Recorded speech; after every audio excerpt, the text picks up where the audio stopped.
I need to secure an interview with Timothy. I need to secure an interview with Timothy.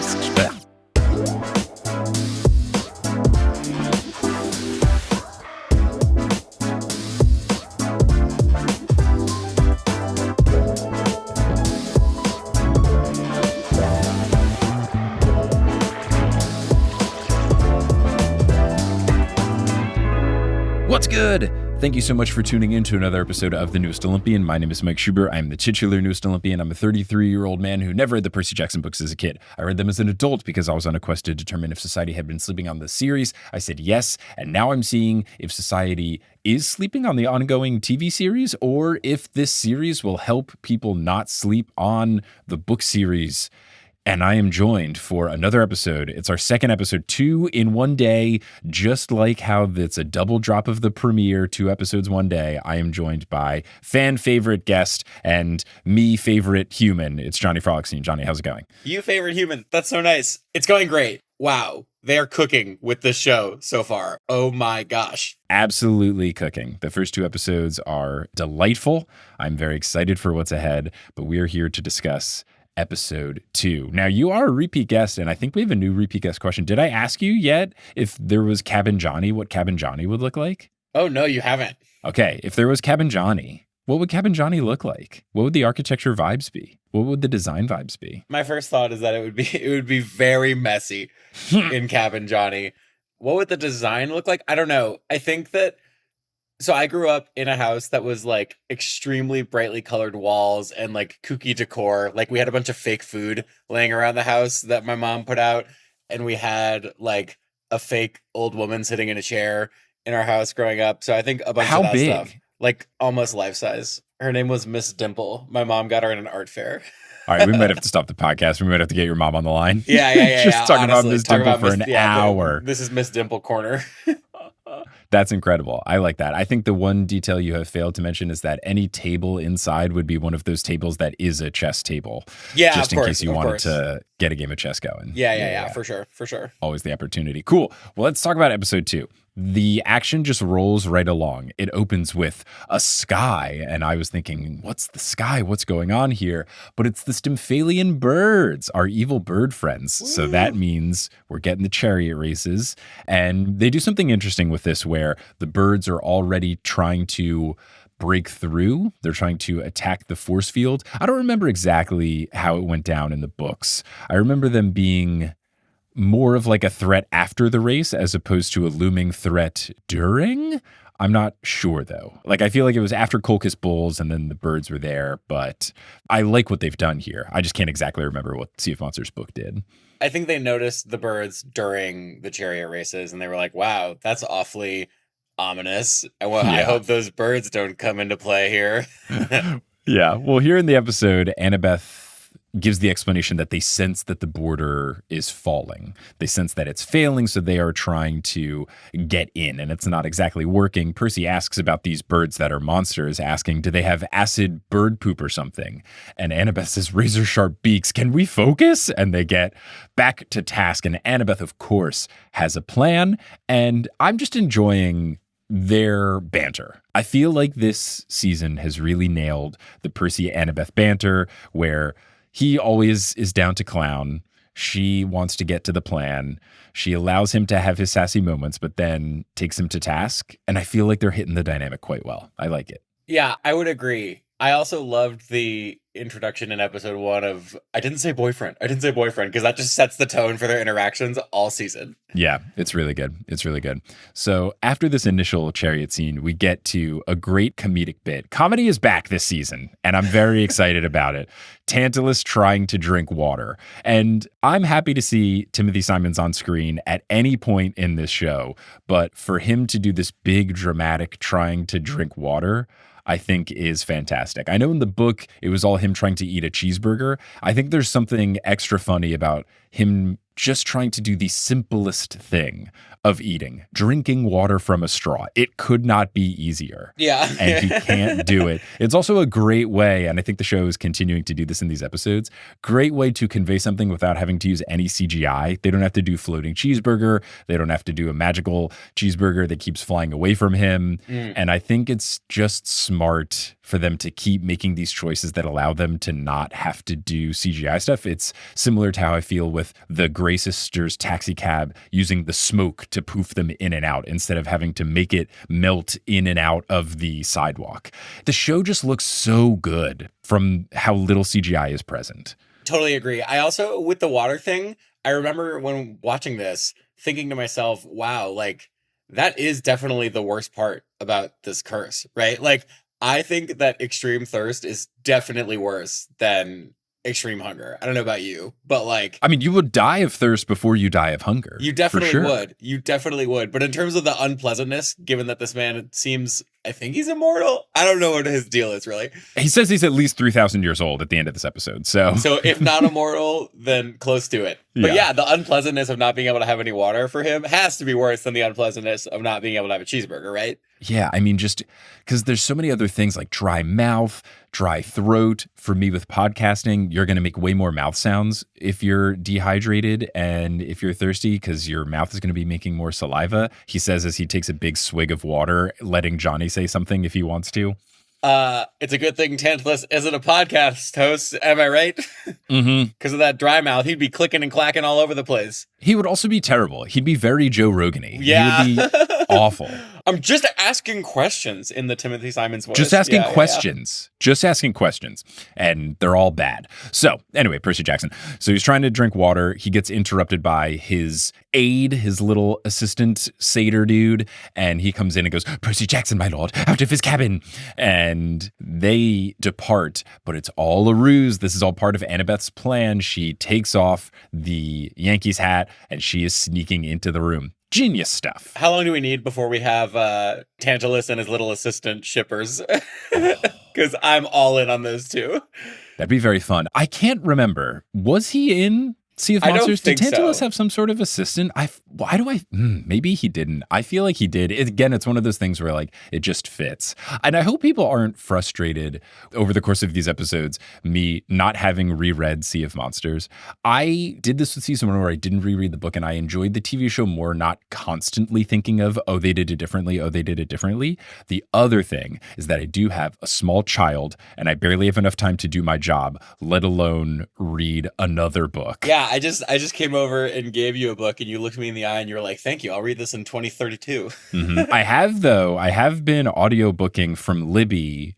I've been switching between physical reading and audiobooking the Gary Goldman book Misfit that you got me, which I really like because he does the audiobook. And I think it's fun when the author does the audiobook, especially when there's someone like Gary Goldman who's a stand-up comedian. I'm already hearing his voice in my head when I'm reading the book. So for him doing the audiobook, it's good. So I've been jumping back and forth between that, an e-version on my e-reader via Libby, and then also the physical signed book that you got me. So it's been a fun multimedia experience. Multimedia king Gary Goldman. Also, he obviously didn't use a ghostwriter for that book, which makes the fact that he reads the audiobook even better because it's like purely his voice. Really good. Really, really good. Anyway, Percy Jackson. So as Annabeth is rummaging through Tantalus's closet, she sees he's got like a wanted poster, some other stuff, but then there's a Chiron box, and inside the Chiron box is a boom box.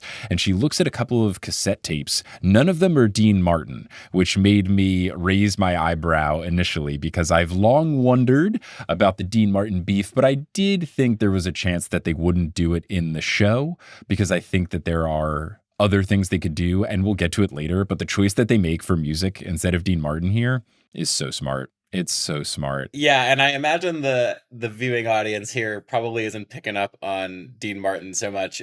Also in the Chiron box was a bunch of copies of Sea of Monsters, but they were all just redacted. He always knows, man. He always knows. Yeah, always. So Annabeth sets up an Iris message, has a little prism thing going on, opens a window, does the prayer to Iris. "Oh, Iris got us in the rainbow. Please accept my offering," and then flips the coin. I did wonder when she did this, what if there is a situation in which Iris did not accept your sacrifice and you flip the coin? Like, does it just clank to the ground? Because you always just go fling and then it's supposed to disappear in midair. But what if it's just like thud, thud, thud, it rolls down? Like, no, my drachma. Oh no, I need that back. Iris, what the heck? Yeah. And then it rolls down the hill and it gets picked up by like an eagle flying by and it drops it in the ocean. Benny Hill starts playing. Yeah, exactly. It just becomes a Mr. Bean episode of Annabeth chasing after her rolling drachma. Yeah. It's like that. What's the thing? It's like the meatball that ran off your plate. Isn't that it's like a kid's rhyme and story, right? Oh, I don't know about this. Oh, hold on. I got to look this up. This is very important. My meatball ran off my plate? This is some New Jersey children's stories. If I've ever heard a New Jersey children's story, my meatball.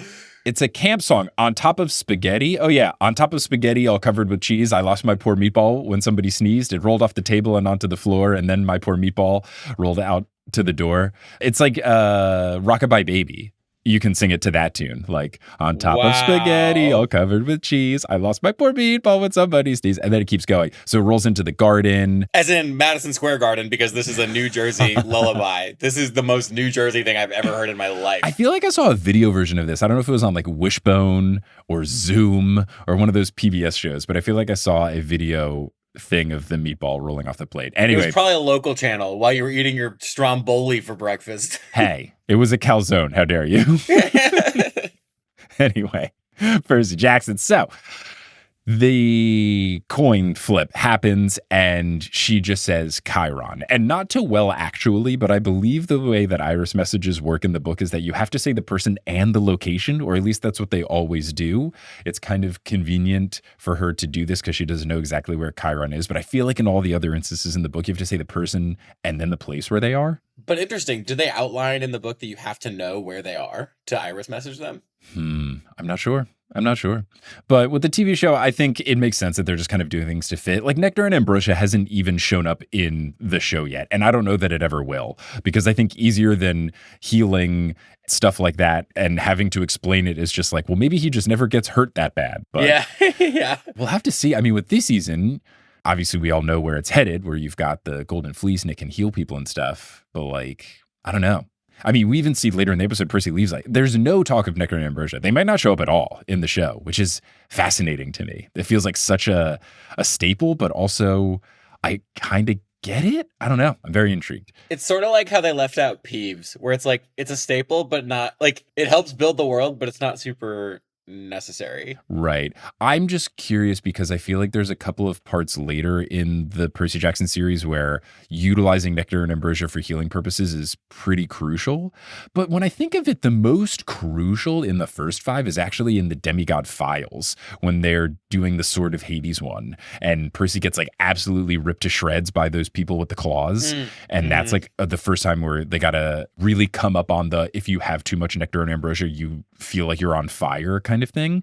I don't know how much of it actually comes up in books 1 through 5. And then obviously in Heroes of Olympus, we will get into things where it's pretty crucial, but I don't know. I'll be interested to see if it just never finds its way in. Please let them make Heroes of Olympus. Dude, we need it. And it needs to be, as I've said, a K-drama. It will work so well as a K-drama. Oh my gosh. Anyway, they have the call set up and Chiron is in Party Pony, Miami, which is fantastic. Beachy vibes, stuff happening behind him. Chiron says that he's not allowed to contact campers, but Annabeth says, that's okay. You didn't. I contacted you. And he says, clever as ever. Glyn Turman is Chiron. Great. He's so fun. I love how like stiff and formal he is while he's wearing this Hawaiian shirt with a party going on in the background. This scene works so well for me. It's so fun for him to be wearing a floral shirt and then be like, Annabeth, you're not allowed to contact me. And his clever girl. His facial expressions, his facial acting is great. Everyone is off the charts this season with the facial acting, but Glyn Turman, man, really good stuff. Completely agree. Really, really good stuff. So we now cut back to Percy at the chariot races, and he's talking with who I assumed before being confirmed was new Chris Rodriguez. I knew about new Chris Rodriguez. There was he was never Chris Rodriguez in season 1. He was just mentioned in 1 credits, I think, as Chris R. So never officially Chris Rodriguez, but we do now have new Chris Rodriguez because Clarice calls him by name Chris Rodriguez. And she does this failed flirting attempt, which is really fun. And you get this really funny bit where like she starts to do it and Percy gets a little smirk and then she continues on and then Chris kind of rebuffs it a little bit. And then Percy's fighting back laughter. There's some random young looking campers fighting back laughter. And Clarice gets embarrassed and goes, "Shut up, Jackson. Are you supposed to be in lockdown?" And Tantalus, as he will do multiple times this episode, comes in on a line responding to what was previously said. And he goes, "Indeed he is," and starts yelling at Percy. Oh, my favorite trope. It's also perfect for this actor, as he was certainly known to do that on Veep a time or two. Gosh, I need to secure an interview with Timothy Simons. Would love to have him on the show because what a funny dude. Yeah, what a funny he's dude. amazing. Really good Blue Sky follow if people don't follow him on Blue Sky. Really good Blue Sky follow. Oh, how about that? So Tantalus comes in on this line and Percy goes, "Tantalus, just in time. You're going to love this. I found a way to save camp from destruction. All we have to do is heal Thalia's tree." And then he whisks Percy away. Oh, before I go on, I do just want to say, I think that the failed flirting and embarrassment was very well acted by Dior playing Clarice. She's done a very good job towing this line of Clarice is a bully, but we know she's not 100% confident. And I think she's doing a good job. Like she is believable in her role so far in this season. And I think it's been really fun. Completely agree. I also liked it because it seems natural that a daughter of Ares would kind of fumble the bag a couple of times romantically. Okay. Like that feels not apt Aphrodite. Right, exactly. But like, the god of war's children, I imagine, aren't often concerned with romantic inklings. And so yeah, I like it. I like it a lot. But now back to where we were, Tantalus whisks Percy away and he says to Percy, "Zeus took away my ability to eat, not hear. So why don't we lower our voice while we still have the gift of speech?" Oh, God. Every line Timothy Simons gives is perfectly delivered. Absolute poetry. Agreed. Percy tells him he knows how to fix the barrier. We now cut back to Annabeth talking to Chiron about the same thing. She fills him in about the coordinates. We go back to Percy telling Tantalus about the coordinates. He could not care less about the coordinates. He just says that Percy is breaking the rules. And Percy does what I liked to do when I did Lincoln Douglas debates in high school, which is walk someone into your trap and then exactly get to hit them with the rebuttal. Did you ever do Lincoln Douglas debates? No, never did. High school? So it's this debate format where there's certain things of like opening statement, rebuttal, counter argument, like all this kind of stuff, and everything. I know the format. I never did it. So during the cross-examination part, my favorite was like saying something during one of my arguments, knowing that the other person might try and, well, actually me, and pre-having the response so that I get to do it during cross-examination. So I'm wasting their allotted time to ask me questions and make me look bad, but then I'm furthering my own argument. So I would like intentionally not say everything in my thing, knowing that they would ask about it, and then I could gotcha them. Oh, delicious use of time. But Percy basically does this to Tantalus, saying, "Oh, I'm so glad you asked about this," and then busts out the camp rule book. And now I will say, I said this many times in episode 1, but just in case people listen to episode 2 first, I got to go to set. I got to go to the Percy Jackson set. I can legally now talk about that, which is super duper cool. And one of the props that we saw in the prop room when we went to see all the props was this camp rule book. And I will say it was legitimately filled out with text. Like there was... The whole thing? I didn't like fully read it, but if you like through the pages, there were words on every page. Now, I don't know if it was like Lorem Ipsum. I was too busy looking at other props that I can't talk about yet because they don't show up in this episode. They show up later. But yeah, it was a fully filled out book. It wasn't just blank pages, which I thought was a nice touch. I met a girl one time, this is 100% true, named Lorem Ipsum. Oh, her parents suck. I know. Or they don't know. Or they didn't take Latin, or they never used Adobe Photoshop or InDesign or anything. Lorem Ipsum. Amazing. I mean, that's like a fictional character's name. I know. That's like if you're doing a new detective series, like new Encyclopedia Brown. And wait, Encyclopedia Brown and Lorem Ipsum on the case. Oh, so good. I do love his junior partner, Sally Kimball, but if Sally Kimball was Lorem Ipsum,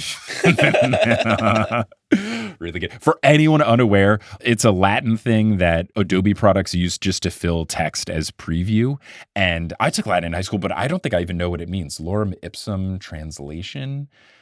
is not a phrase with a dialect. It's scrambled placeholder text. I thought it was Latin for something. No. I think it just sounds Latin. Oh, okay. Yeah, I think it's just like gobbledygook. Reddit.com/r/Latin. It's just fake Latin. Okay, I'm glad. I feel more justified in my lack of knowledge of what it translates to because it's not real. I did take Latin in high school, though. I was going to say, you would have known had it been real because you That's true. did You're take right. Latin in high school. Yeah. Yep. Mm-hmm. Totally. So hits him with the rule book saying that camp-wide activities are allowed even for folks like Percy who are under punishment and they are supposed to stay in their cabin. It's an exception to be part of camp-wide activities such as chariot races. Okay, wild rule. Like, isn't the whole point that you don't get to take part in camp activities if you're in timeout or whatever? I was like, wait, this makes no sense to me. So for the chariot races, maybe. But when you think of the other camp-wide activities, yes, you have things like the campfire songs and stuff. But what first comes to mind for me is Capture the Flag, which is supposed to prepare them for their actual demigod fighting out in the wild lives. Mm-hmm. So I think it could maybe be seen as a detriment of, oh, you got in detention for doing whatever.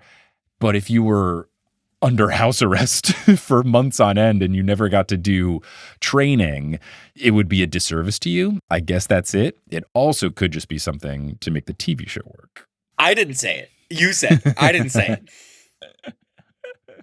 So Annabeth is now talking to Chiron saying that they need a quest, but Tantalus won't give it. Chiron stops her, and then he begins to tease the great prophecy, and Annabeth doesn't know it. So now we're establishing how this works in the TV show, because I'm pretty sure in the book we never actually got to see how Annabeth knows about it. I remember it just being the thing where like Chiron knows it, Annabeth knows a little bit, and that is revealed to Percy, but I don't think we ever got the origin of Annabeth learning it.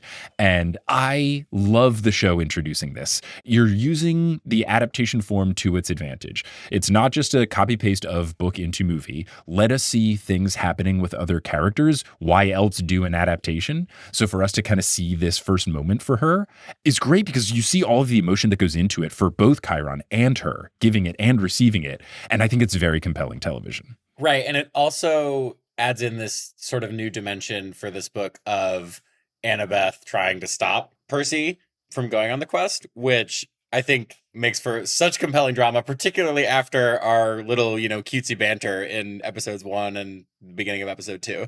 Right. And I like it because in the book, the tension was more around, because it was still, the core was Annabeth not telling Percy something. Right. But it was not telling Percy why she hates Cyclopes so much.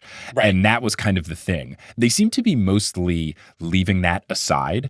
I thought, we'll see how things go on the journey. But once Tyson had a Mets hat on, I was like, oh, is this going to be why they hate each other? Because it's Mets fans versus Yankee fans? That's genius. I, again, also saw this on set when they had like concept art. And I saw a thing in one of the offices that had kind of like a costume mood board for all the characters, and there were a couple of different Mets hats for Tyson, and I saw that and I was like, oh, that's so smart. I remember turning to Daphne Olive, one of the writers, and I was like, that's so smart. She can hate him without it being like a weird race thing. And I don't know if that'll come up later, but when I saw the Mets hat there and then in episode 1, I was like, ooh. But I think you're getting the core of Annabeth doesn't want to tell Percy something, but now it's more about the great prophecy, which feels more legit. And I also think it gives a new fun wrinkle to their relationship, in the sense that you have Chiron telling her the great prophecy and that she can't tell Percy, and she's telling Chiron straight up like, no, I don't want to do this. I want to tell him. I can't lie to him. And I always got this weird vibe sometimes in the books that Annabeth was a little too buddy-buddy with the whole Chiron not telling Percy stuff. And what we're getting in the show now is we're seeing right away, I don't want to do this. I like Percy. I want to be honest with him. Right, so right. I think it's really fun. And it's not only the not telling him, but like actively trying to stop him from going on the quest is new, right? Mm-hmm, Because not only will she not tell him what's up, but like she's actively trying to sabotage his chariot race, for example, and like, right. Later in this episode doesn't pick him for the quest and all that. Yeah, it's just making things more focused on their relationship as opposed to other things just happening and them going along with it. Because in the book, it's just Tantalus picks Clarice picks other people, right. Percy wants to sneak out, Annabeth is more of rule following, you can't sneak out. Now it's less about that. And I think there's more emotion behind what's happening when you're tying it to the great prophecy, as opposed to that's against the rules. Right. So Chiron says that he will tell Annabeth why she needs a quest for the fleece and why Percy cannot join no matter what. And then we are back to Tantalus and Percy. Tantalus tells Percy, "You think you're very smart, don't you?" And Percy goes, "Not really, no." And then Tantalus goes, "Well, neither do I," and says that he's going to bet on that and he'll collect when Percy gets wrecked during the race. Gosh, every quote so fun. Now we're back at Chiron, saying that he knows that Kronos wants this. Annabeth says that she can't lie to Percy, and then Chiron just says nothing because he can lie to Percy and will lie to Percy and does lie to Percy. Annabeth insists that she can't, and Chiron says that Annabeth cannot tell Percy, and Percy cannot know that there's something he can't know, which is very true to how Percy Jackson operates. Very good read from Chiron here. And very true to how Chiron operates. Yeah, dude. Yeah, dude. So now we have Percy fixing up the old Poseidon chariot, and Annabeth approaches, and Percy asks, what did Chiron tell her? And Annabeth says that Chiron says she has to win the race. And she explains that the victor gets a boon from the gods. And Percy goes, boon? And I thought, oh, do you not play Hades the video game? Come on, man. Exactly. Come on. Exactly where my head went. Yeah. I gotta know what a boon is. I didn't know a boon was a thing outside of Hades in terms of the Greek gods and goddesses. I thought it was just a Hades invention. Nope. It's a thing. It's a thing. So Annabeth says, when I win, I'll ask for a quest for the Golden Fleece. And Percy goes, you mean when we win? And this made me think initially, okay, if your plan here, Annabeth, is to win the race and then you get to pick who goes on the quest, are you just fully embracing that you're going to blow things up directly in Percy's face? Because if you have to pick the people, there's no plausible deniability for a way that Percy's not on this quest. Because if you win and you're in charge of the quest and you just pick 2 other people, Percy's going to be like, what the heck? Wait, maybe she wasn't trying to win. She was just trying to sabotage Percy. Just but like she would intentionally not win. I don't know. That would be maybe the strategy there. I mean, given what happens, she ends up working along with the outcome quite well. But I would have to rewatch the race to see if she throws it to let Clarisse win. I don't think she does that. I think just in the chaos and the calamity, the Athena cabin does not win the race. But I don't think she's, sandbagging or anything. Except, did we even get that far? I thought there wasn't actually a winner because of the pandemonium. The only quote-unquote winning is that Clarisse doesn't stop, and then later we'll see in the episode Tantalus credits her with winning. But yeah, it's less like in the book where there is actually a winner of the race and then the chaos ensues. It's mid-race chaos. Yep. So Percy says, wait, we should team up. Your mom invented the chariot. My dad invented horses. We're an unbeatable combo. And Percy checks that it's not about Tyson because of their conversation last night. I love it. So sweet. He's like, wait, this isn't about Tyson, right? I just don't want him to be alone. He's really scared. Love this. Love that he is so concerned for Tyson already. Love that he is being open and honest with Annabeth about what's going on. This is just really good. And I think true to form of Percy. I think Percy in the books was always down to share with the folks close to him. And I like that he's doing this with Annabeth. Episode 2, season 2. Yeah, this is a emotionally mature king, Percy Jackson. He's always been, which is why I will always defend him as a really good role model for a younger reader.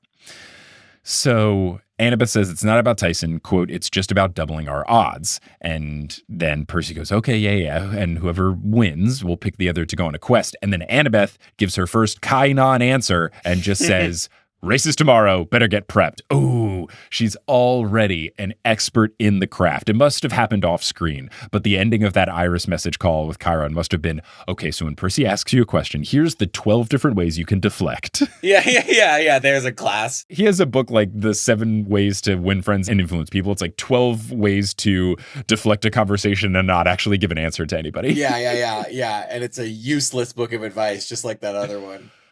One of the 7 ways to win friends and influence people, I don't actually think there's 7, but one of the ways is never argue. And I'm like, what? That's literally the opposite of how you should win a friend. That's it. Yeah, we had to read that in college for something. Was it Impact? No, I had to read it for a business class. Maybe that's what it was. Which is hilarious. And classic business class, like, profit equals revenue minus cost. Like, here's how you win friends and influence people. Yeah, it's one of those books where it's like, we've talked about it on the pod. Like, it's not like so bad, but it's laughable of why this is like one of the most popular books of all time. Totally. You could rewrite it it could be one way to win friends and influence people. And it could be a one-sentence book, and it could just say, be nice. Like, that's the way. That's how you win friends and influence people. You just are nice. Which is not the same as never argue, by the way. You can argue Right. and be nice. Yeah. Where I grew up in New Jersey, that's just called talking. Yeah. Yeah, where you grew up and listened to your meatball lullabies. Touche. So, gives the Kainon answer. The chariot then, of course, falls apart, and we cut to Percy going to Tyson.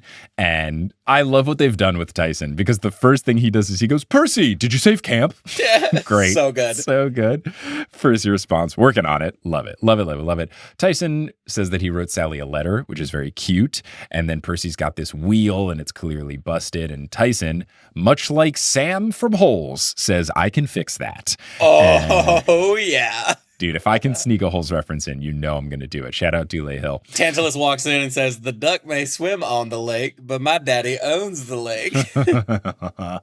Dude, rereading that book, I forgot how head on they take the racism, and it's very commendable. Oh, really? I didn't even think about that. Dude, it's so direct. Like, I remember from reading it being a thing, and in the movie, they don't shy away from it, but it is crystal clear in the book that these dudes are racist, the police chief is racist and abusive. It's really good. I am flabbergasted that it is not a banned book, given how anti-racism that portion of the book is. Wow. And what I said this when I was on Pages Past, podcast hosted by Jenna Buck, our designated Canadian here on TNO.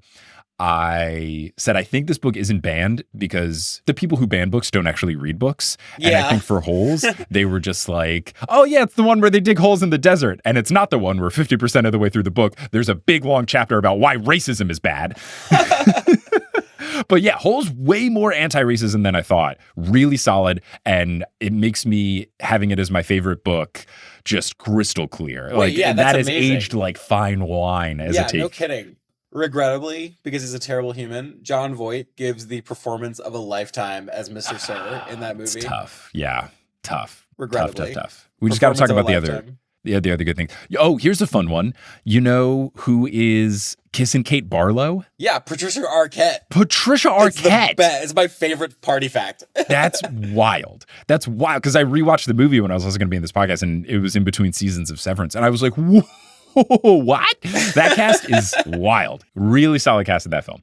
All right. Anyway, Percy Jackson. So, says I can fix that. He's fixing the wheel. He asks Percy, you've met Dad before. How can I? When can I meet him? Percy says it's more up to the gods. He thinks Poseidon's very busy, but Percy thinks he doesn't want to be busy.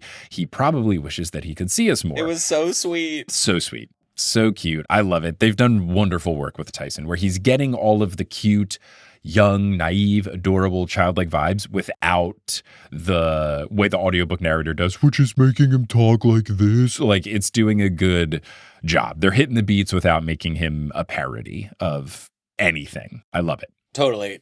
Also, the eye, they did pretty good with that, given that It it's looks like good. full-time CGI. Yeah, It I looks think so. good. CGI. Yeah. Yo. Yeah, come on. I mean, CGI. CGI. Yeah.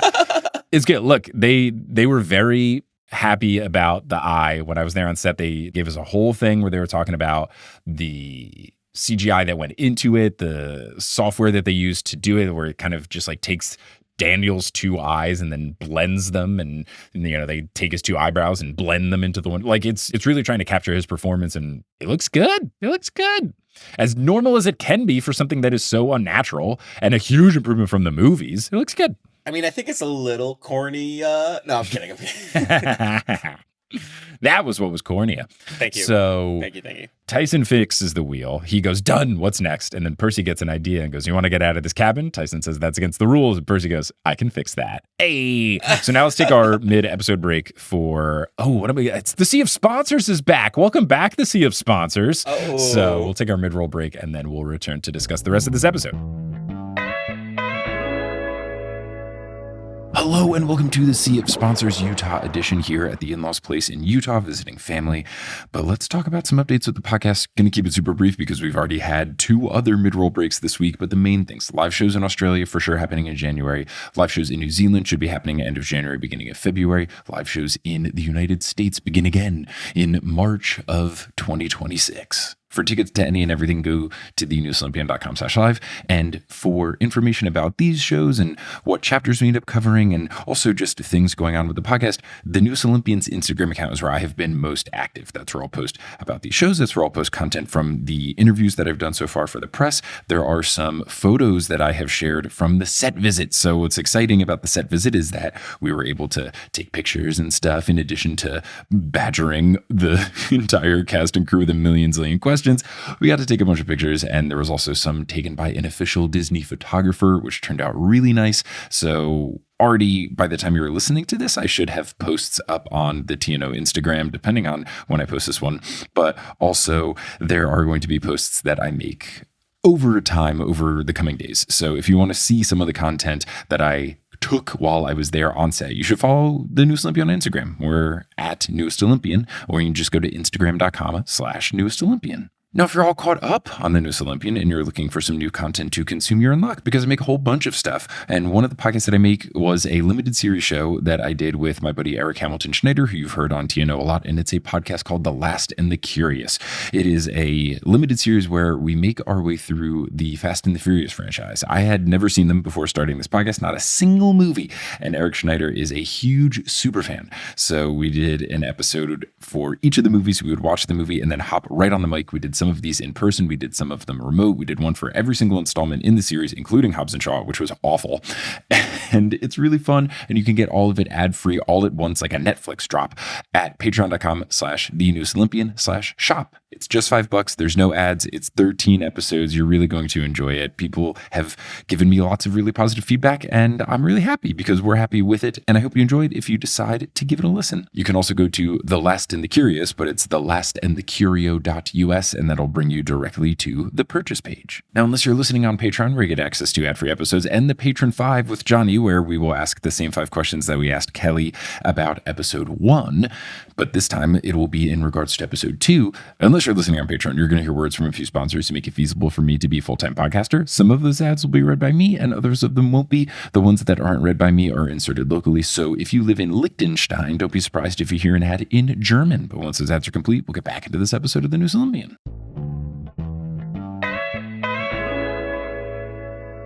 And we're back. The chariot races are beginning. You see the flags. You see the cool chariot hats, where it's like very medieval times, where it's like a chariot and there's wheels on the side and horses pointing out. I spent a lot of time in the prop room just being so overjoyed about these hats. Yeah, about the hats, yeah. Really they looked cool. amazing. There's also something you can't see as much, but this was a cool thing that we learned from the costume department person. The kids, some of them are wearing bandanas, and they brought in a new costume designer this season because the previous one retired, but she kind of handpicked this woman as her successor, and she was great. She was the first person we talked to on set when we were doing our tours, and one of the first things she showed us was bandanas. So we see this table that has all these different bandanas, one for each cabin. And of course, me and the other podcasters are like, what's this? This is not a Percy Jackson thing, but clearly they have made a bandana for every cabin. And she explains that she was new to the Percy Jackson world, and she was just tasked with making camp stuff. So she was like, well, at camps and sleepaway camps, like, people have bandanas. So she made bandanas and picked a color for every cabin. I think they had already like set like official colors for every cabin, because they also did the thing in the show where they like made their own logos for all of the cabins, like with a Greek-inspired lettering. So I think they already had that kind of in the show Bible, if you will. And she made the bandanas. And then I think the story she told, I would love to get an interview with her because she was so fascinating. I could talk to her for 12 hours. She was saying, I think that when she brought this idea to either a director or producer or someone, it was kind of shot down as like, no. But then she still had them made, or there was something where like they were made and at some point was told no. And then she still put them on some people. And then the director that day was like, what are these? Huh? The bandanas? Yeah, those look great. Give them to all the kids. And that's how they got it in. So they showed us the bandanas. And then one of the first things that they did when we were there is they let us take a bandana as a gift. So I have a Poseidon Cabin bandana, which is pretty cool. Pretty sweet. I just love in that story when you said they were made, because I love it when people use the passive voice to deflect responsibility. Like, you know, when something happens at work and somebody drops a ball on something and they're like, yeah, it got missed. And it's like, no, you missed it. Don't you passive voice your way out of this. Look at any New York Times article about Israel-Palestine. Yeah, like, come on. Ugh, they throw in passive voice all over. Ugh, it sucks. But anyway, Percy Jackson. So you can maybe see those in the background. You've got the birds looming. You've got the riders eyeing each other. You've got the Hephaestus chariot being all steampunk and stuff, which is really cool. And then Tantalus explains the rules. 3 laps wins, much like Rice University beer bike. 3 laps is a rider. That's right. Mm-hmm. And they chug water. No, or if you're over 21. That's such a niche reference, but Rice kids will know what's up. But then Tantalus continues, weapons allowed, dirty tricks encouraged. And then Mr. D goes, oh, you skipped no killing? And then after Beat goes, killing not so much, et cetera, et cetera. And then he bets 50, I guess, drachma on the Ares cabin winning to Mr. D, who takes the bet. This giant megaphone was in the prop room, and I had a very fun time looking at it and being fascinated by how it would be used. And I think it's very fun. I wish Tantalus had like a parlay going, you know, like this. Boo. Oh my gosh. No, this podcast is not brought to you by DraftKings. We are an anti-parlay podcast. This podcast is brought to you by all of the rejection emails I have sent to any gambling company that has ever wanted to run on this show ever. So then Cabin 3 enters. All of the other chariots are there, but Tyson and Percy show up a little bit later. And then all of the other cabins are doing the glory to whoever their godly parent is. So then Percy asks, should we do glory to Poseidon? Which would be funny because no one in the crowd would cheer. It was a call and response. So they would say it and then no one would say anything. So I support them not doing it.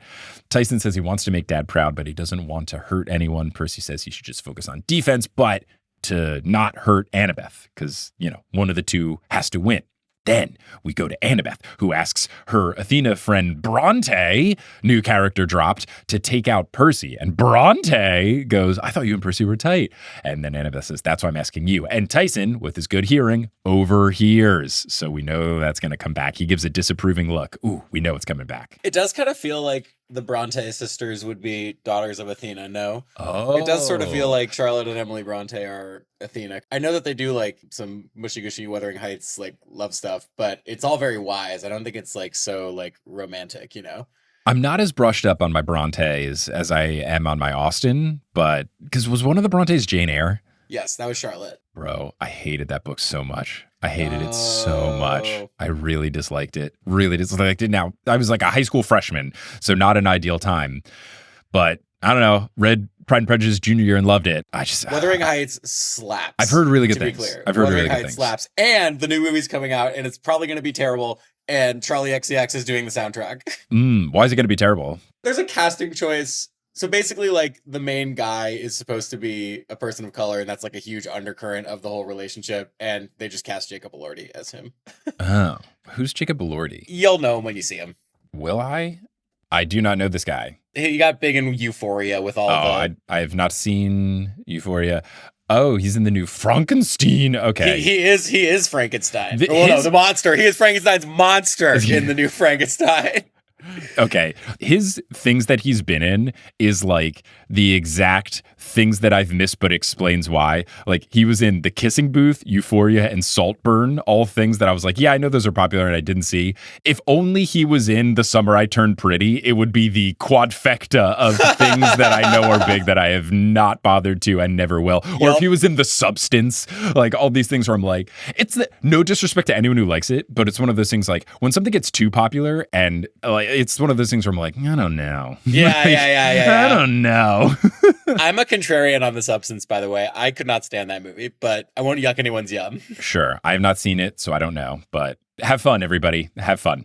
I'm just not a horror movie guy. Though I did per your recommendation, finally watched Barbarian. And you were right. I never would have guessed that plot twist. Never, ever would have. Wait, I'm so glad you watched it. Wait, was it too scary or was it the right level of scary? I still have 20 minutes left. Was it the right level of scary? Well, I watched it alongside one of those jump scare clocks that tells you exactly when something is going to happen and how intense it is, which is good. But the jump scare clock has something happening like every 3 minutes for the final 20 minutes because it's the confrontation with the monster. So I still have 20 minutes to go. Dude, that movie's so good. The plot twist is great. It was really good. All right, Percy Jackson. So the race happens. The race is so sick. The chariot race is so sick. And it's so sick because they don't use almost any CGI.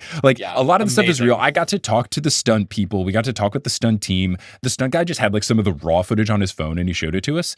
If he wasn't allowed to do that, Disney, he didn't do this. But he showed me some of the raw footage and we were all like, this is unedited? And he was like, yeah, this is just like one of the shots. And it's like, it looks so good. Like they got real people that actually do chariot-based stunt things, like proper horse riders that do chariot things for gladiator type movies.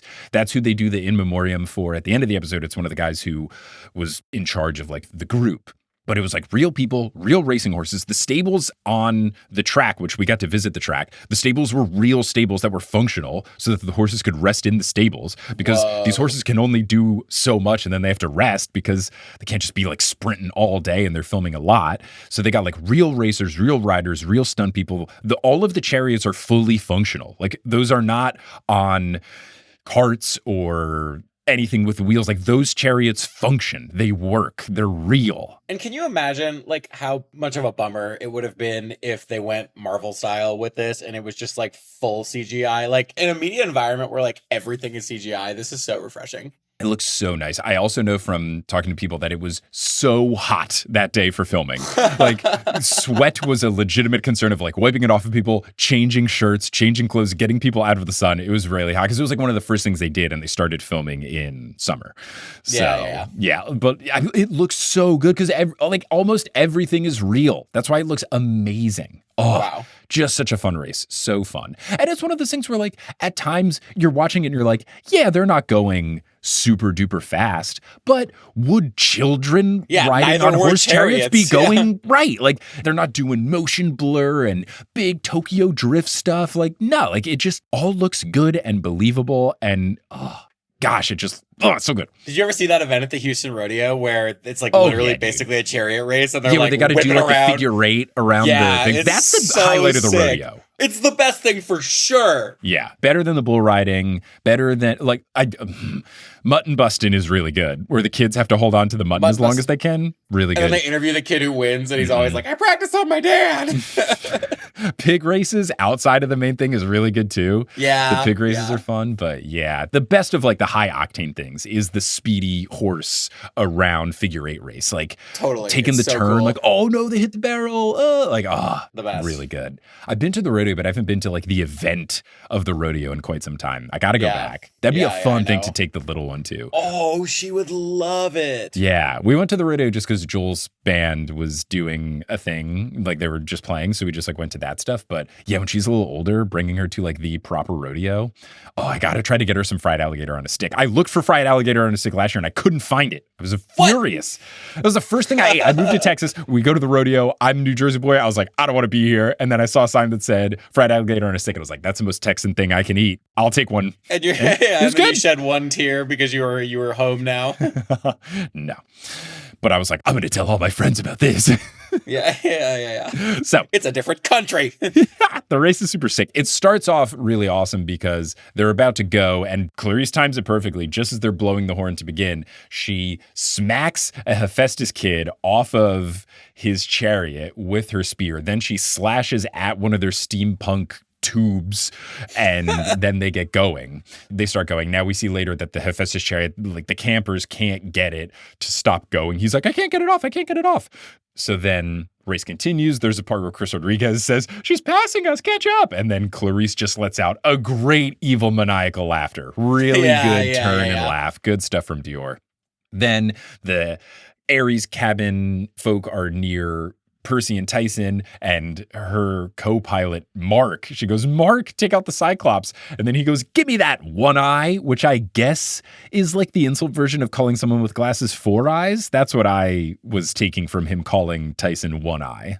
Well, thinking about it that way, now I'm deeply offended as someone with 4 eyes. Did you ever get called Four Eyes? No. Did you wear glasses as a kid? I did. I started wearing glasses. It was the 2005 ALCS, and my parents noticed me watching, and I was squinting so hard to try to see the scoreboard. And they were like, dude, why are you doing that? I was like, oh, because I can't read the scoreboard. And they're like, what do you mean? I was like, I can't see it. And they're like, you should be able to read that. And then I had glasses from 5th grade onward. There you go. There you go. I'm glad you didn't get called Four Eyes. So Mark is easily thwarted by Tyson, and he yells out, Clarice, as he does. And Tyson goes, sorry, which is great. So the Hermes chariot crashes. The kids go flying. Tantalus goes, somebody's dead. And Mr. G goes, at least maimed. Fantastic. Comedy's back. We get Percy versus Clarice. She says, die, Jackson. Then we're hearing the, it's gonna blow, as they are getting around the Hephaestus stationary chariot. And then you get a cool thing where they clash swords and there's an explosion in the background. I think this is like a real legit stunt, mainly because the explosion is so far away from Walker and Dior.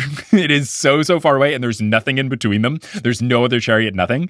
And it happens right as they hit swords. And it kind of looks like a very choreographed, like, we got to hit this at the beat, but like it explodes as they clash. It's fun. It's fun. It looked a little cheesy and forced, but it was fun. No, it was cool. So now there's like the one instance of CGI, which is Clarice making the wheel have like the spiky spear bit come out. I do love the spike motif of just the Ares thing. There's spikes all along the chariot, her armor. All of the armors are different and on brand. Like the Percy and Tyson armor has tridents on it. Like it was really good. We got to see those in the prop department too. It's cool like how much effort they put into all this stuff. Totally. So that's the one thing CGI busts the wheel of Percy and Tyson's chariot. Percy's going dragging. I know that was like partially a stunt where Walker is like on like a tarp or something. So there's like a little CGI of the dirt there. But there's another part where I think it's just the stunt person because you never see Walker's face. You just see the back of the head. Yeah, it's just the back of his head. Yeah. And that person is getting legitimately dragged through the dirt. And that looked cool as hell. Like the stunt team is not really messing around. I also learned that one of the stunt people, I think most of the stunts he does are for Charlie because he's a little taller, but he was just naturally good at doing some of the chariot stuff. So he also joined the chariot people to do some stunts there, even though he wasn't a specific chariot stunt guy. Luke, notably absent from the chariot races. Gosh, would he have loved it? I don't know. He would have been a fun addition. But he would have been annoying about it. Yeah. So now the birds break through. They attack. One thing I noticed when they're attacking the campers and stuff, they have popcorn. There's like little like red and white striped things of popcorn. So they're getting attacked. We get another great Clarice laugh after Annabeth roll dodges away from her chariot. And we have Tantalus now amidst the chaos going, don't panic, it's a minor. But then he starts high-pitchedly yelling, just screaming like, ah, ah, ah. And he screams into the megaphone, and then some of the birds get upset by it. So Annabeth, being the wise girl that she is, clocks this and comes up with an idea. She tells Percy that Hercules faced these and he was able to use like a high-pitched noise to defeat them. So she knows what they got to do. So they go to Chiron's office and they open it up. And the way that Percy and Annabeth lock eyes when they see the boombox. It's just like, again, their dynamic is there. It's just there. And it's really good. So they lock eyes. They are doing the boombox plan. So then we cut to the chaos at the races. I couldn't recommend enough for anyone to watch this show with your headphones in and the subtitles on because some of the like backgroundy noises are great. There's a camper that just goes, I hate birds. So you hear that. And then it's an 80s reference to that John Cusack movie, Say Anything, where Percy's got the boombox above his head, which is really good. Kids won't get it. Older people will. Or maybe people will go, I've seen that as a meme before. Johnny is Googling Say Anything. I can hear you I literally typing. Googled Say Anything boombox. Yeah, but this is what I thought you were talking about. This is exactly what I thought you were talking about. I had to, when I was taking notes for this, I had to Google John Cusack boombox 80s movie because I've never actually seen it. I just know the thing. And the song choice, it is not Dean Martin, which I was a little upset about, but they've made the perfect choice given that it's high-pitched noises, not just loud noises. Right. Emotions by Mariah Carey, where she does the like super high-pitched, like the highest of falsettos. And it was just, it's very smart. It's really good. I would be fascinated to know who was in charge of this needle drop, but It's good. It makes a lot of sense. The only other one you could think of is Love on Top, right? With the key Yeah. changes and the birds keep getting progressively more disoriented. and everyone keeps going, is this a Christmas song? This feels like a Christmas song, even though Yeah. it's not a Christmas song. I love Love on Top. Oh, it's amazing. But this has got to be the last key change. It's got to be the last it's gotta one. There's be. always She one more. won't do 5. She can't do another one. Surely.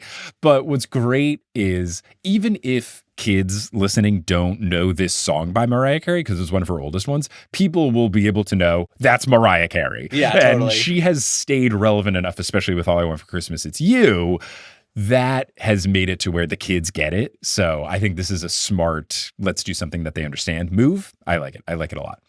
So the birds are gone. The track is all wrecked, which is fun because this is how I saw it when we went since they had finished filming. It was in all disarray. So it was funny. They're like talking about the cherry races. And then the second day they took us to Camp Half-Blood and to the track where they do the races. And it was all wrecked. So they, we're hearing all these great things about it. And they're like, oh yeah, because the Stymphalian birds. And we're like, oh right, yeah. So of course, it looked familiar to me. So Tantalus does this great thing where he just gestures and then goes, we did it. So good. Perfect delivery. So now we cut to them in the big house and Mr. D goes, so that happened. And it was a lot.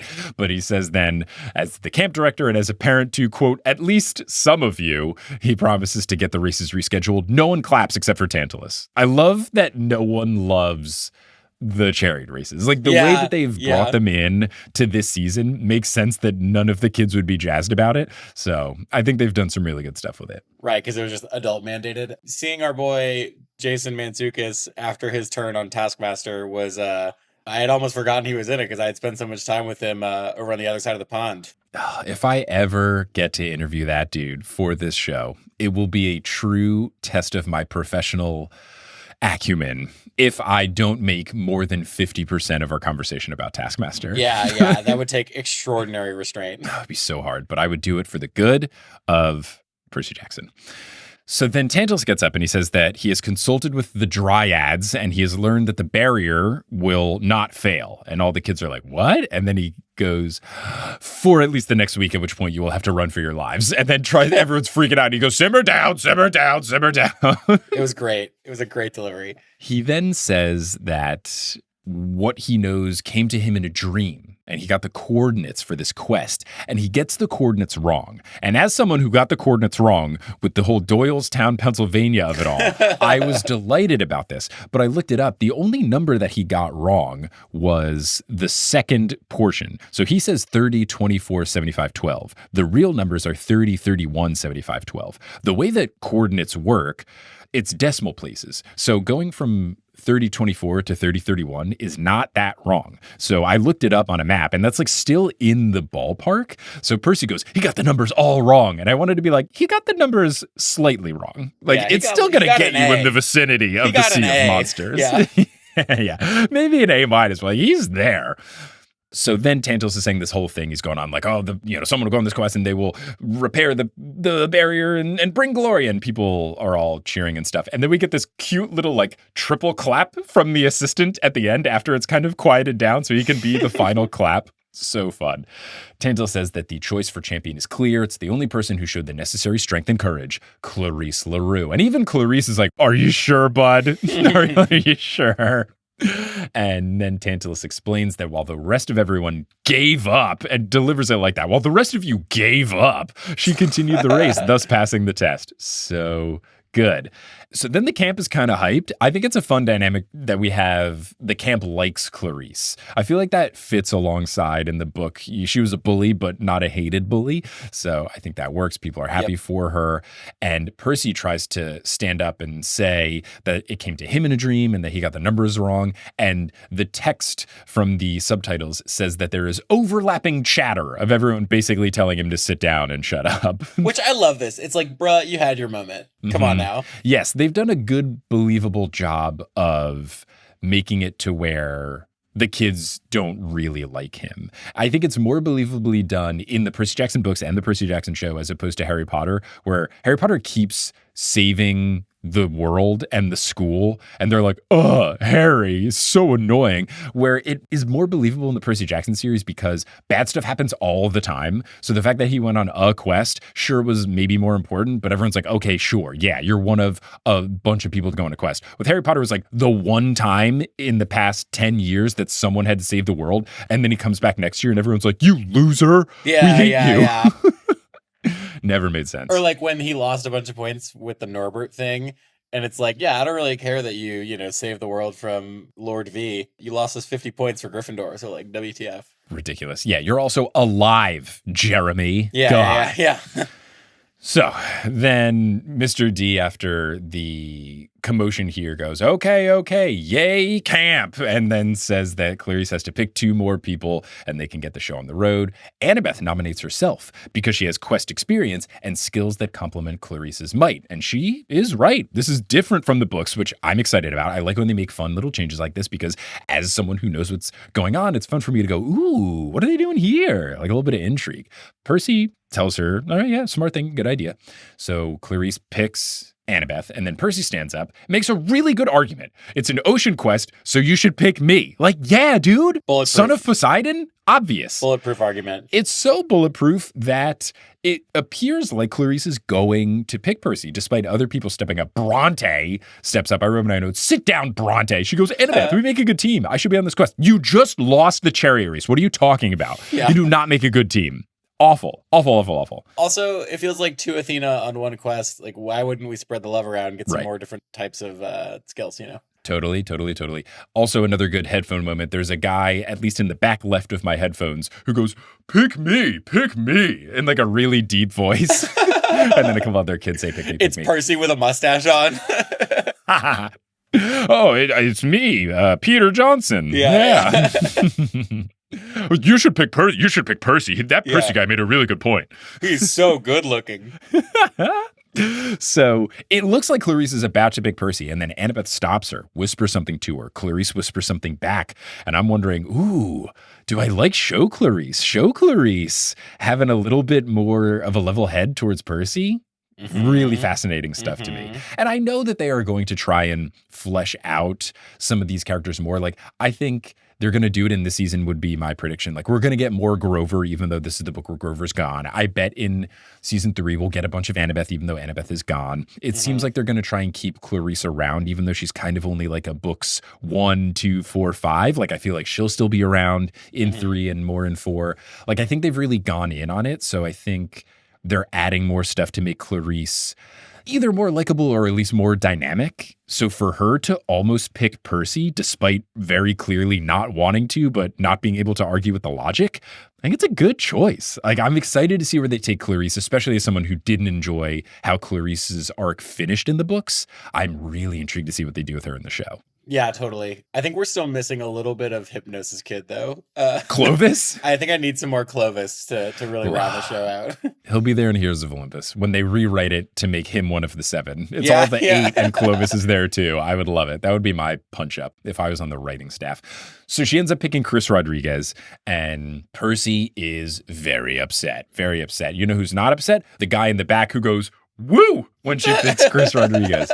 So then Tantalus says that Border Patrol is now allowed to shoot on sight anything that is beyond the boundaries, citing the rule book. So Percy may have given him an idea, unfortunately.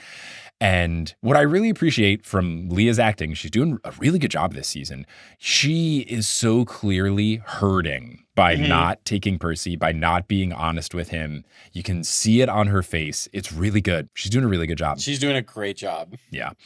So now we cut to Percy going back, talking with Tyson. Tyson asks, did you get your quest? He says, no, Clarice did. And then Tyson goes, oh yeah? She's pretty cool. Great. So good. So good. And Percy, very on brand to the book, is just sharing his emotions immediately to Tyson, which is good. I love to see it. And Percy mentions that Clarice was going to pick him, but then Annabeth whispered something to her. And then Tyson goes, like how she whispered to Bronte. And Percy's like, yo, you got to tell me what's up. Tyson says, Sally says I shouldn't eavesdrop, but I have good hearing. It's hard not to. And then he does the mimicking, which is always good. I will never tire of the mimicking. It's so good every time. Oh, yeah. So then they're at the cabin. Percy says, all right, I'm going to leave once it gets dark. Tyson doesn't want him to do it because he gets scared in the dark, which is so sweet and pure. And one thing that that then happens because Percy lays down before having a dream. This is just a movie thing, a TV show thing. It's like how a lot of times, not in this show though, people will sit in the middle seat, in the back seat so that it works camera-wise. No one ever sleeps with a blanket on. Like people just sleep in their clothes on top of their bed, just like nothing. I'm like, I can't fall asleep unless I have something to put over me. Even if it's warm, like I need a sheet or a light bulb. Like I need something. I can't just like stand there without anything. I need kind material. of serial killer energy, right? Like, just like we like. Sorry if you do that. Sorry if you do that. My favorite thing that is slightly off in movies and TV is there's always, always, always a place to park. They're never like, God, I can't find a place to park. Should write a movie where it's some sort of thing and then it gets derailed by looking for parking for 15 minutes. Yeah. I mean, in a comedy, it would work. And they think that it's a spot, but then it's just a really short car that parked far up. It's a heist movie and they can't leave the car outside the door. Like a parking person comes like, you have to get out of here. You can't have your flashers on. Yeah. Like the LaGuardia people who scream at you when you're there. Oh my gosh, it's terrifying. The Houston people are I think, even worse. But the Houston drivers are worse. The layout in Houston's bad. I hate it's awful. I never delight in flying into and out of IAH. Never, ever. But Joel's usually very good about it because he usually just like gets there early and parks in the parking garage so we don't have to deal with it. But the times I've had to do passenger pickup there, horrendous. Horrendous. So anyway, Percy Jackson. So Percy falls asleep, has a dream with Grover, and it's taking place in the cabin, but then it's this hybrid format because you go to the windows and the windows are just like out in the ocean. And when I was at set, they actually brought us out to the ocean. No, I was in this cabin though. It's a cool cabin. They can retract part of it. They can like take out the back corner of the wall to film from a different angle. It's pretty cool. Oh, cool. 3. Super cool. Yeah, super duper cool. So Percy and Grover are talking, and then the whole clothes swap thing happens. And Walker is the first person in the show to wear the wedding dress, which is so fun and so unexpected.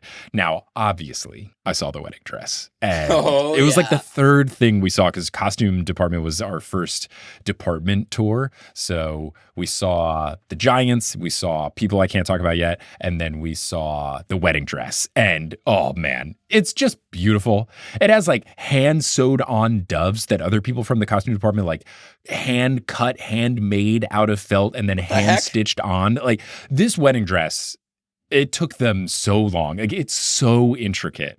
I can't recommend enough everyone watching the show. Just pause it and just look at the wedding dress. And then they like perfectly distressed it so that it would believably be something that washed up on shore. Like obviously they knew the wedding dress is a big thing. They put so much love and care into the wedding dress. Wow. Like it's we love really that. Good. We love that as fans. Mm-hmm. And I think when we were there, they were filming some scenes where Grover was wearing it.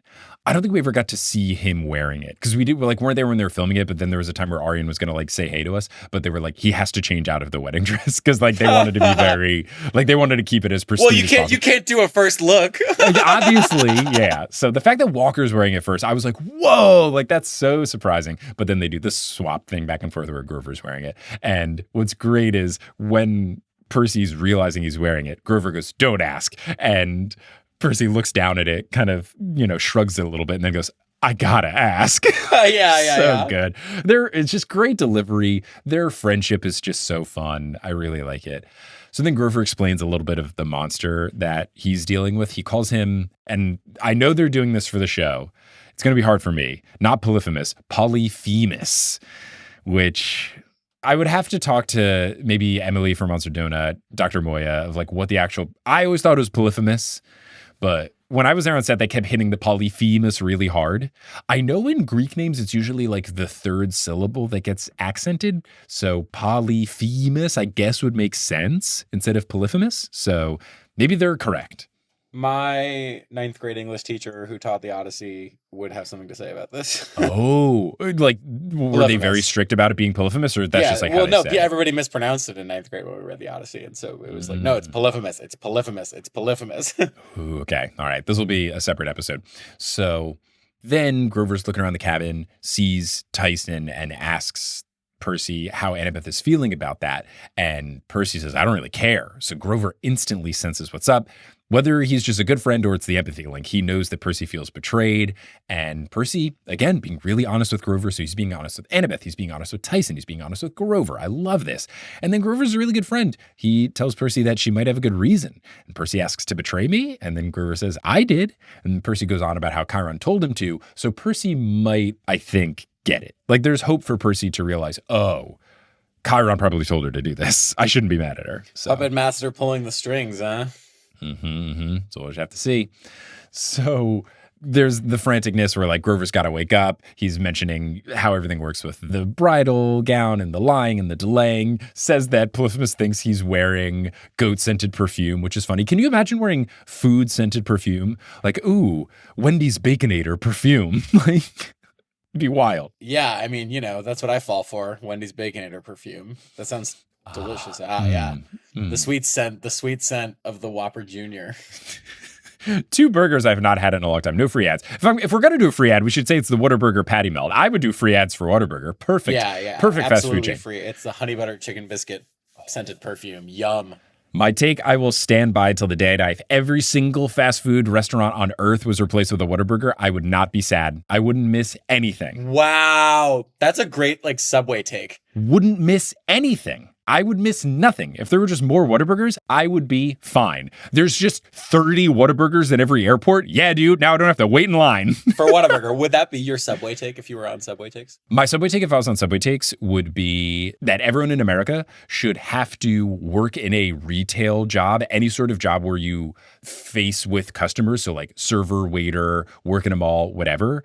You have to work in some sort of customer facing job for 2 years, the way that like Korea makes you work in the army for 2 years. Love that. Great Subway take. Like it's made me so nice to other people just by being a server for 3 years. Just made me so nice and respectful for people in general, but especially people that just like work in these jobs. Like don't shoot the messenger kind of vibes. I think we would all get along so much better if everybody worked and realized how awful everyone was. And then slowly over time, we'd get less awful. Totally.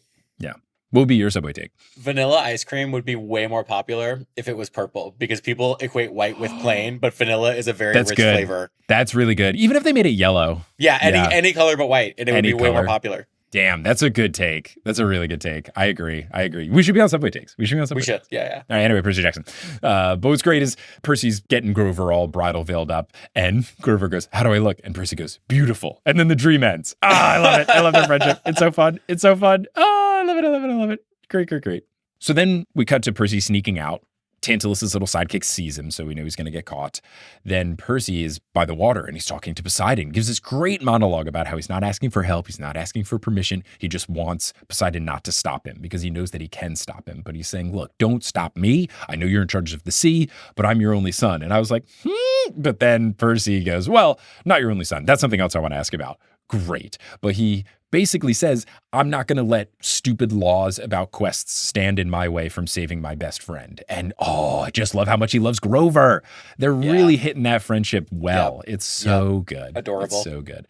So he asks for some sort of sign to know that Poseidon gives him his blessing, and then he hears someone walking, and he's like, Dad? And then Lin-Manuel Miranda. Yeah, he goes, not yours, kid. And he says that he's delivering a message from Poseidon, quest approved. And that was a thing in the book, right? He gives him like a message, like a letter or something that just says quest approved. So it's like the verbal version. I'm pretty sure that's a thing in the Sea Monsters book. I'm almost positive that he's like mad that he only gets a 2-letter thing. I'm pulling up my very legal PDF and I'm going to search approved. Nope. Maybe I'll search Hermes. Oh, there's a George and Martha bit in the book. Oh yeah, that's where they're introduced. I didn't think that Poseidon had anything to say about this. I thought there's something, or was it in the first book? There was something where Percy was mad at like how short of a response he got. I remember what you're talking about, but I think it was somewhere else. Hey, this is Mike from the future here. Editing Sherry has the correct answer here. You're thinking about when Hermes gave him the paper that just said brace yourself on it, and it's at the end of this book. So it's at least like on brand for a thing. Yep. This works. Quest approved. Percy's mad that it was like so short. And he kind of wonders if Hermes is being forthright with him because Hermes is like, look, I'm the god of travelers. I'm the herald of Olympus. I'm delivering the message. Percy goes, yeah, but you're also the god of liars and thieves. And then good little dad joke says, well, yeah, I invented the lyre, which some thieves stole, but why harp about it? You get it? That's some Hamilton level wordplay right there. Is that an insult to the wordplay of Hamilton? No, it's a compliment to the wordplay of the Percy Jackson screenwriters. I heart Okay. Hamilton. I have no qualms with the writing of Hamilton. I have qualms with certain deliveries of rap music. Yeah. Not everyone. But anyway, I will say Lin-Manuel Miranda's eyebrow work in this scene. A+. Good furrowed brow. Really solid eyebrow work. We're at like Jack Black levels of eyebrow work here. Just really, really solid You stuff. should try to interview him. Oh, Have you thought of that yet? you sound like all of my relatives anytime. You ever try to get Rick Riordan on the podcast? Did I ever? No. Oh, no, I didn't think of that. Good That's idea. brilliant. Good idea. Good. Let me just text him. Yeah. Hey, that is an upgrade from, and that's a job? Look, at least now I have the ability to say I've had Rick on the pod. Did the press tour, did the junket, got my 5-minute interview, baby. Some good stuff. Did I freak out about what questions I was going to ask forever? Yeah, I only got 5 minutes. 5 minutes. Are you kidding me? So stressful. Not enough minutes. I have a whole document of the times my intern this summer, Emma, I was like, can you just look at the transcripts of all the episodes and Control F for Rick and then just make a compilation of all the things that I said I'm going to ask him? And I looked at all the Sea of Monsters ones. It's just like, oh man, there's some good so questions, but it's so hard to choose. But anyway, I'll have to tell my relatives. But yes, you're right. It is an upgrade from, and that pays the bills. Someone said that to me once. So upset. So upsetting. It does. Grumble. People get it now. But anyway, Percy Jackson. So Hermes says that he helped Percy out with that thing in Vegas. Percy goes, what happens in Vegas stays in Vegas. And then Hermes says, what happens in Vegas is the reason for half the kids in the Hermes cabin. So is Hermes admitting that he gets busy a lot? Because, like, that's the only way to interpret that. It's literally the only way to interpret it. That was like a, whoa, Lynn, whoa. Yeah, it's like, you know what I'm doing while I'm hanging out in this casino? Getting it on, baby. All right, cards on the table. Look, you like that? You like that casino pun? It's pretty good. Look, All Ages Podcast. Hermes is the god of speed, quick, moving fast. Anyway, Percy Jackson. So Percy says to Hermes, you're not telling me something, but I don't care. So he's ready to move on. So now we cut to Annabeth visiting cabin 3. Tyson thanks her for coming by, like she's doing so to keep him company, which is so sweet. They have nailed the sweet, pure Tyson. They've absolutely nailed it. He says it's creepy being alone, and that surprises Annabeth because Percy's supposed to be here. And Tyson has to explain that Percy went on, quote, I know a quest is an adventure with 3 friends, but what's it called when one friend leaves without telling anybody? Just really good. And the way that Daniel delivers these lines as Tyson, it like sounds a little childlike without doing like a Patrick Star voice. Right, it's not cartoony. Yeah, it's just like little things of like kind of slurring the words, saying things a little quickly. Like he does a good job of doing kind of like that kid-ish cadence, you know, like Totally. saying it to the effect of like leaves without telling anybody. Like kids always kind of like mumble a little bit and doing the whole like looking down, like earlier in the episode when he was saying like Sally says I shouldn't eavesdrop, but it's hard. I have good hearing. Like it's just such a good. He very believably sounds like a kid. Like look, actor good at acting. More news at 11. So then we are back with Hermes giving Percy the canister of the wind and the vitamins. And Percy just wants Hermes to be direct. He's like, what do you want out of this? He's such a New Yorker. I just love it. And then Hermes kind of explains that he's trying to save Luke. Percy. My son. You stole my joke. Sorry. It's all good. It's all good. Delete. No. We're keeping it. Percy's jealous of Hermes trying to save Luke when Percy does everything right and his dad won't even pay attention to him. Luke is trying to take over the world and Hermes is out here trying to bend over backwards to do all the right things for him. And the response to this is Hermes going, he's my son. And then Percy says something else. And then Hermes goes, he's my son. And the pause just made me think of, look at my son. Pride is not the word. No, it's not, because he's trying to take over the world. He's joining Kronos. Right. Why would you be proud? That's right. Now, Percy to Hermes says that he doesn't think Luke can be saved and that he doesn't think that he wants to be saved. And Hermes goes on about not giving up on family and all of this stuff. And I'm wondering how they're going to take Hermes, because it seems like they're making him more of a good guy than he was in the books. I'm wondering, are they going to be movie Snape, book Snape dynamic, where Alan Rickman, an incredibly likable actor, made Snape so lovable and the movies just made him more lovable? Lin-Manuel Miranda, similar. And it feels like they're making Hermes a bit more of like a family man. I'm intrigued to see when they actually get into the may of it all. Will it be better? I would say Hermes is less irredeemable than Book Snape was. Like, Book Snape was like truly evil, and Book Hermes was complicated. I also feel like Book Hermes was talk a big game about being a family guy, and then when Percy would talk to other people, they'd be like, no, he really screwed this up. So this could be the thing where right now he's talking a big game, and then they still do the flashbacks with May Castellan, and they still make him look like the bad dad that he is. So yeah, it's one of these things. I'm going to recognize that this is season 2 of a 5-season television show, and I'm just going to see where it's at, just flagging it kind of a thing. So Hermes is a little frustrated, tells Percy, look, take all the time you need to decide, just do it in the next 2 minutes, which is very funny, and then says that his boat is waiting for him, and the boat is rainbow patterned. Now, I hope that this boat eventually turns into a hippocampus.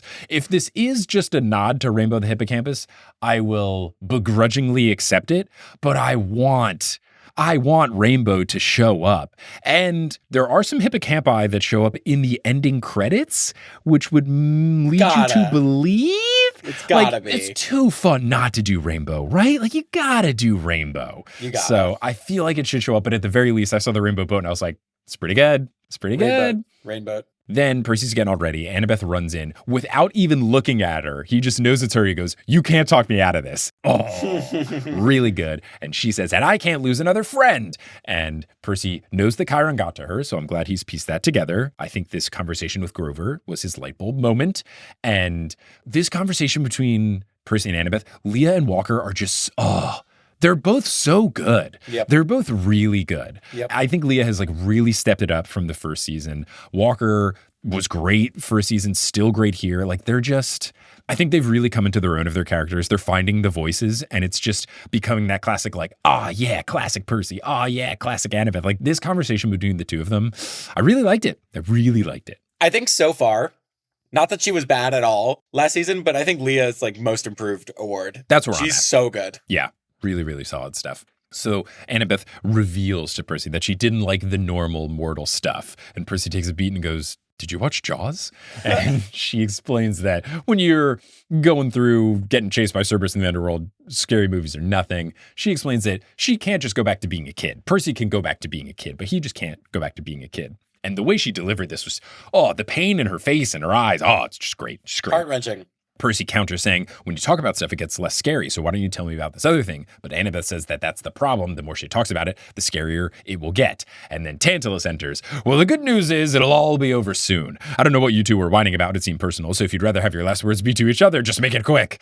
And then he's got his big crossbow, which I did see in the prop room, and I was very fascinated by, because I do not think that's a book thing. So I was like, Tantalus crossbow, what the hell? So this was very cool. He says Cabin 9 made it for him, and it's got the celestial bronze tipped arrows. And he says that if there's anything that he's learned after 3,000 years of hunger, it's to never defy the will of the gods. And then he says, and the sweetest taste of all is revenge. And before he can finish revenge, Tyson rushes by, knocking him over. And then they are making their escape. Tantalus fires the crossbow. It gets into the boat.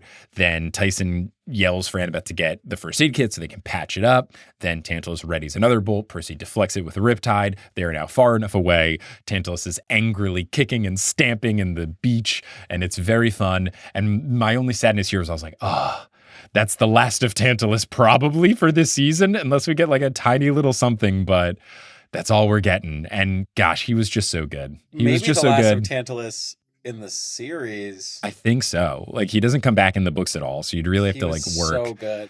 I think that's just going to be the nature of the beast with this show. Like, I thought Suzanne Cryer was a fantastic echidna, and I just don't think we're getting more echidna. I think that's just the nature of how this show is going to operate. Is there's going to be people who are so good in a limited role, and then you're just like, that's it. Like, imagine John Cena as Atlas. He would crush, and then he wouldn't come back. I don't know. I just can't see John Cena. Wait, I don't get it. He does the "you can't see me" thing. Oh, I'm so dumb. I could see him as Atlas. I think that would be fun. Yeah. Maybe they should get another wrestler for Atlas. That would be good. Totally. I would pick Cena over Dwayne The Rock Johnson because I feel Dwayne like The Rock's too friendly. Well, he's also too just Dwayne The Rock Johnson in every role. I feel like Cena's got a little more dynamism to He can disappear a little bit. Yeah. You can't see him. Oh, nice. Disappear into the role. Good job. Well done. Redeemed. So they are going away. Annabeth says, we can't ever return. We broke the law. Okay, yeah, sure, Annabeth. You're never going back to Camp Half-Blood. There's 5 books, Annabeth. There's more. It's been renewed. There's at least 18 when that Annabeth are in. It's been renewed for season 3, Annabeth. Yeah, dude, you're coming back for sure. And then Tyson goes, now we're going on a quest. And then the episode ends. We get the tribute to Danny Virtue, the head of the horse stunt team, I believe. And that's the end of the episode. A really good episode. I like it. By episode 2, we're on the quest, but I don't feel like we left a lot of camp stuff on the table. Just like an optimally efficient camp episode. I was really happy with it. How about you? 2 bangers so far is all I have to say. Yeah. I also think, and I'm sure this was part of their factoring into how they did it, knowing that it would be another 2-episode release thing. But these two just flow so well together as like a one after the other thing. And I can say that from experience, having seen them one after the other multiple times. I will say improvement to not have my email watermarked across the entire screen. I think that was a huge upgrade when I watched it. Yeah. It's weird that they put it on Disney Plus that way with your email. There were times sometimes where I'd have to I'm moving my head side to side as if I can see through the letters. But yeah, they work really good as a 1-2 punch of a 2-episode release. So really good stuff. I'm glad we're getting out to the quest. I know we're all going to want to see more time at camp, but by nature of 8-episode TV show where we have to appeal to people who haven't read the books, it makes so much sense. And they're just the pacing is so good. There's not a dull moment. Everything's going. They've done a good job of the back and forth thing, seeing all the storylines, all the characters, setting the stage. It's fun. It's really fun. Totally agree. I love season 1, but this is just so much better. It's just so much better. I agree. Banger so far. Really fun. And just so funny. So much funnier, which was my biggest complaint with the first season. There's so many more LOL moments. Yeah. Really good Tantalus stuff. bringing the heat in that respect. And that's so good for them to do, to make him be so funny. And with Mantzoukas as well as Mr. D to be hey, we're not afraid of being funny this season. And they've done it, and I love it. And not only was it 2 good episodes of the TV show, but I'd say 2 great episodes of this podcast. Johnny, thank you so much for joining.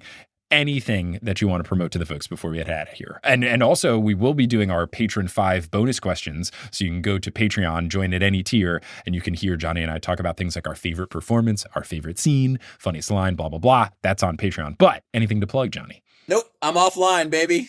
Oh, yeah. Catch Johnny in the fleeting moments where he brings an Instagram account back so he can check out some stuff and then deletes it 3 days later. Always conveniently when I'm trying to tag you in something.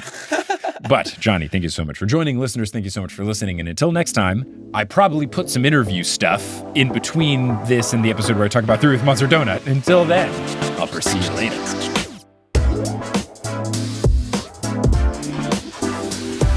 Hey, thanks for listening to this episode of The Noose Olympian. This podcast is created, hosted, and produced by me, Mike Schubert. I also run the social media and the website. Our editor is Sherry Glow. The music is by Bettina Campamanes and Brendan Krugel, and the art is by Jessica E. Boyd. If you can't get enough of the show, you can go to thenooseolympian.com/Patreon for bonus episodes, bonus content, ad-free episodes, a whole bunch of fun stuff.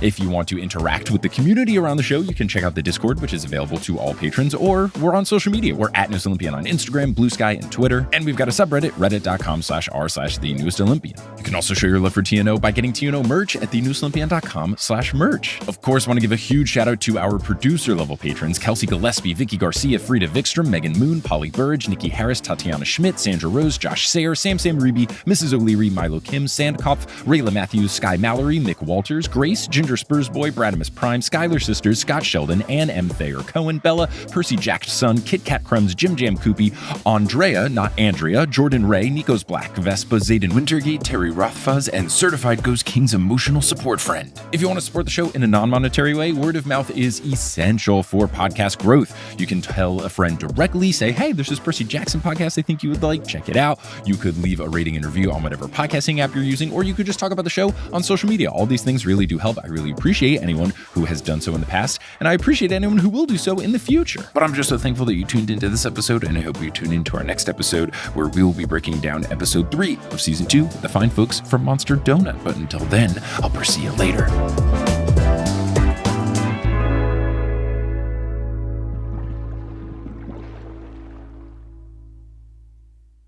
Hey everyone, how's it going? It's me, ASMR Mick. So one of the things I have to do when I am in this office is be very careful about the chair that I'm sitting on, because it can be quite squeaky. But what I'm going to do for this ASMR Mick segment is squeak it on purpose. There we go.